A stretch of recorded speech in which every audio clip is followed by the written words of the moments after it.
আমরা সুন্নিরা কখনো ভণ্ড পীরের পক্ষে না। কি বলেন আপনারা? আমরা কখনো কোনো ভণ্ড পীরের পক্ষে না। যেমন আমাদের দেশে কিছু বিকৃত আওয়াজের ভণ্ডামি জিকির আছে, এই আওয়াজের জিকিরগুলি আপনারা দেখবেন। আমি একটা স্যাম্পল হিসেবে আপনাদেরকে বলি।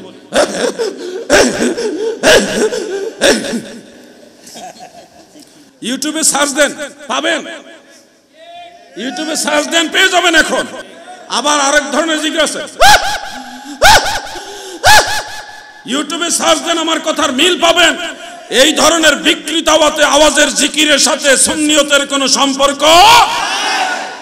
যারা ওলি আল্লাহ মানেন তারা নিঃসন্দেহে হকের উপর আছেন, সঠিক পথে আছেন।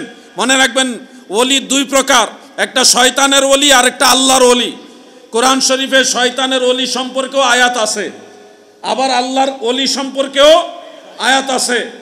আল্লাহর ওলি সম্পর্কে আয়াত আছে, শয়তানের ওলি সম্পর্কেও আয়াত আছে। যারা পীর বুজুর্গ আল্লাহর ওলিদের বিরোধিতা করে বা দরবারে পীরের মাজারে যাওয়ার বিরোধিতা করে, তারা ওই আয়াতগুলি আনে যে আয়াতগুলিতে শয়তানের ওলির কথা বলা হয়েছে। কিন্তু আমরা সুন্নিরা যারা ওলিয়া উলিয়া মানি, পীর বুজুর্গ মানি, আমরা কখনো শয়তানের ওলিকে মানি না, আমরা আল্লাহর ওলিকে মানি। ঠিক কিনা বলেন? আল্লাহর ওলিদের ব্যাপারে কোরআনুল কারিমে বহু আয়াত আছে, বহু আয়াত আছে। কিন্তু মনে রাখবেন, আল্লাহর ওলি মানতে গিয়ে যেন ভুলক্রমে আবার ভণ্ড পীরের কাছে যাওয়া না হয়। কারণ আপনাকে ভণ্ড পীরেরা এমন দিকে নিয়ে যাবে, ওই যে কোরআনের আয়াত, যে আমরা এমন কিছু লোককে অনুসরণ করেছি, আতানা, আমরা অনুসরণ করেছি কাদেরকে? সাদাতানা ওয়া কুবারানা, এমন কিছু মুরব্বী নেতাদেরকে অনুসরণ করছি যারা আমাদেরকে পথভ্রষ্ট করে দিয়েছে, গোমরা করে দিয়েছে। এমন ভণ্ড পীরের কাছে যাওয়া যাবে না।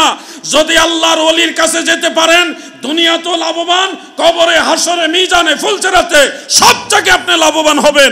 আর যদি ভণ্ড পীরের কাছে যান, আমও যাবে, সালাও যাবে। দুইটা বিষয় আমি ক্লিয়ারলি বলতেছি। আমরা সুন্নিরা কখনো ভণ্ড পীরের পক্ষে না। কি বলেন আপনারা? আমরা কখনো কোনো ভণ্ড পীরের পক্ষে না। ভণ্ড পীর চিনবেন কিভাবে আর সঠিক পীর চিনবেন কিভাবে, এটা পার্থক্য করার অনেক রাস্তা রয়েছে।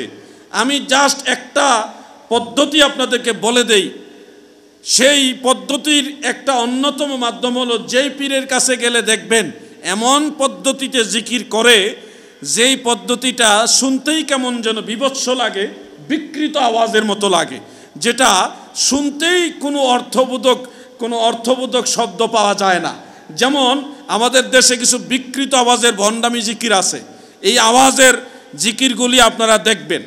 আমি একটা স্যাম্পল হিসেবে আপনাদেরকে বলি।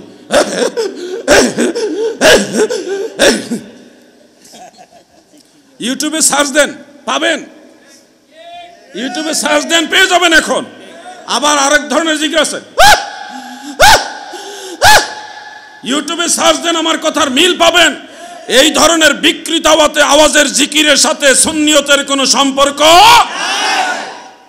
আবার এই ধরনের জিকির যারা করে তাদের দলিল আছে। তারা দলিল দেয় কি জানেন? আকসিরু যিকরাল্লাহি হাত্তা ইয়াকুলা মাজনুন। আমি একজন বক্তার ওয়াজ শুনেছি, তিনি এই হাদিস দিয়ে দলিল দিয়েছেন। বলতেছেন, এমন ভাবে জিকির করো যেন লোকেরা দেখলে তোমাকে পাগল বলে। অথচ হাদিসের অর্থ এটা না। হাদিসের অর্থ হলো আকসিরু যিকরাল্লাহি, এমন বেশি বেশি জিকির করো, হাত্তা ইয়াকুলা মাজনুন, যেন লোকেরা তোমাকে পাগল বলে। আল্লাহ রসুল বলছে এত বেশি জিকির করো যেন লোকেরা পাগল বলে, আর তারা এটা অর্থ ঘুরাইছে, এমন ভাবে জিকির করো যেন লোকেরা পাগল বলে। কোথায় বেশি জিকির করার কথা বলেছেন, আর কোথায় এটাকে ঘুরিয়ে নিয়ে গেছে এমন ভাবে জিকির করো। অপব্যাখ্যা। রাসূলের হাদিস, নবীজি বুঝিয়েছেন একটা, বুঝেছে আরেকটা। কোন ভণ্ডামি জিকির চলবে না।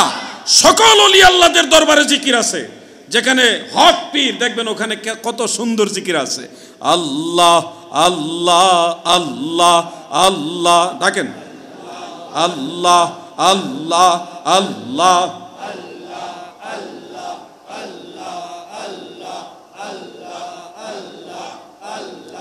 লা ইলাহা ইল্লাল্লাহু মুহাম্মাদুর রাসূলুল্লাহ সাল্লাল্লাহু আলাইহি ওয়াসাল্লাম, এই যে জিকির। অথবা লা ইলাহা ইল্লাল্লাহ, বলুন লা ইলাহা, অথবা মাঝে মধ্যে ইল্লাল্লাহ ইল্লাল্লাহ ইল্লাল্লাহ ইল্লাল্লাহ, মাশাআল্লাহ।